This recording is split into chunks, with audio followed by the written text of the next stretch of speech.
everyone, I'm Kristen Mattet. And I'm Hannah Jameson. Welcome to our next episode of Math on the Move. We're here today in downtown London at Trackunit.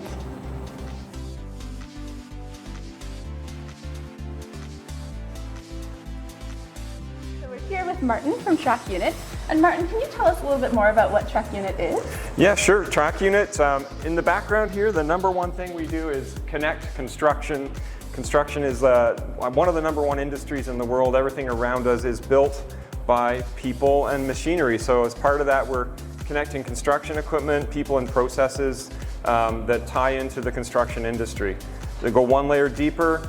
Every machine basically without electronics on it doesn't have a voice, it doesn't have a way to communicate. So we actually connect those machines to the internet, and essentially our customers are kind of like using the apps on your smartphone where they use that data to get efficiencies out of their business, spot trouble before it happens and things like that. Okay, so when you said customers, you made us really curious about how many customers you have worldwide and how many employees are involved in Trackunit. Cool. So about 17,000 customers. We have different kinds of customers, the people who build the equipment, the people who rent equipment that ends up on all the job sites that you see, and then also the people, the contractors that are actually out there doing the work. We got about 400 employees that are spread out around the globe. Around the globe? Yeah. Okay. So where is your head office located then? Our head office is actually in Denmark. We're a Danish company, and the company kind of came together 2 years ago with a London company called ZTR that had been around for over 30 years. We were both competing in the space, so we kind of have a London, Ontario kind of hub or head office, and then our actual head office is in Denmark. Okay, so London, Ontario, and Denmark. Are there any other locations where Trackunit? There is. We have 12 locations around the globe. We're actually in sort of the Asia-Pacific region, in Japan, I think Singapore, Australia, New Zealand, Poland. We have people working in an engineering capacity. So we have people really diverse, and of course the U.S. So all over the place. Yeah. You get around the world. Yes, we do. Yeah. That's fantastic. Cool. And so our goal in Thames Valley is to highlight the mathematics in the real world, which obviously you have a lot of. A little, yeah. Would you be able to share some of that with us? Yeah, and when we started doing this video, I realized just how much math actually gets used. So we're, behind all this, we're sort of in science and technology. So every department in the organization, there's probably 10 of them, uses math in a different way. And because of that, we're actually going to unpack that a little bit for you and show you different parts of Trackunit today.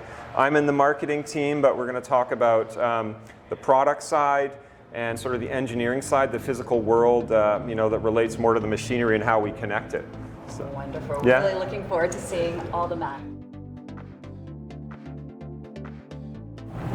So our first stop is here with Alan and Kyle. Hi, welcome. Could both of you please explain a little bit about what it is that you do, how you work together, and your position here at Trackunit? Yes, I can start. My name is Alan, and I'm part of the hardware engineering team. So what we do is design hardware like this, the telematics device that's a key component to our business. And I work closely with different functional groups, including Kyle in the deployment team, and he's in charge with making sure that we install these devices properly. And I'm Kyle Levine. I work for the deployment team, and we work on different machines to prototype different installs and define how the device should be installed on different equipment. Great. Could you give us a little tour and tell us a little bit about what this is and how you use it and how you use math daily with it? Definitely. So here we have a 4555 scissor lift, electric scissor lift. So with those numbers, those model numbers, 45 actually stands for the maximum platform height of this machine, which is very beneficial when using a scissor lift, so you know the max platform height that you can work at. 55 denotes the inches of the wheelbase or the width of the machine, and this is very important because that will let you know the clearance of doorways and different bays.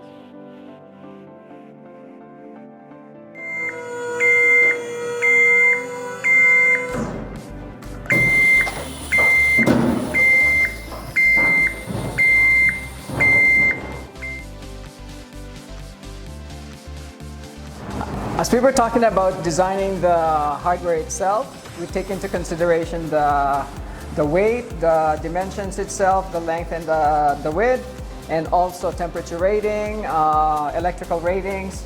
And we get input from customers. We work with our customers and OEMs, and also work closely again with experts like the deployment team in figuring out where the best place to install these devices.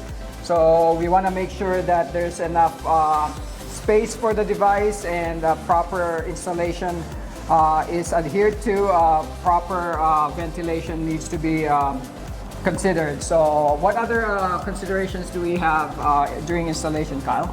So some other considerations we have for installation of the device are we want to make sure the device does not undergo any mechanical damage. So that means swinging doors or any moving parts it needs to stay away from. And any excess heat, as you mentioned, there should be adequate ventilation. And of course, the clearance for the device, it needs to have enough space to sit. Trackunit is a global company, so we deal with global customers. So we have to be cognizant of the fact that some customers use metric, some customers use imperial. So in this particular instance here, 4555, this is shipped globally. So within our customer base, they need to make sure that they do conversions from metric to imperial and imperial to metric. At the same time, as we are talking about this equipment, one of the things that hardware engineering works with deployment as well is the installation of a custom harness. As you guys can see, this one here is 55 inches and the battery is on the other side of the equipment. So we want to make sure that if we're designing a custom harness for it to be able to install properly to the battery, we then design a harness that's 55 inches at least. So then as Kyle was talking about, so when the door swings, it's not going to be too tight. There's enough clearance there. So again, we take that length into consideration as well.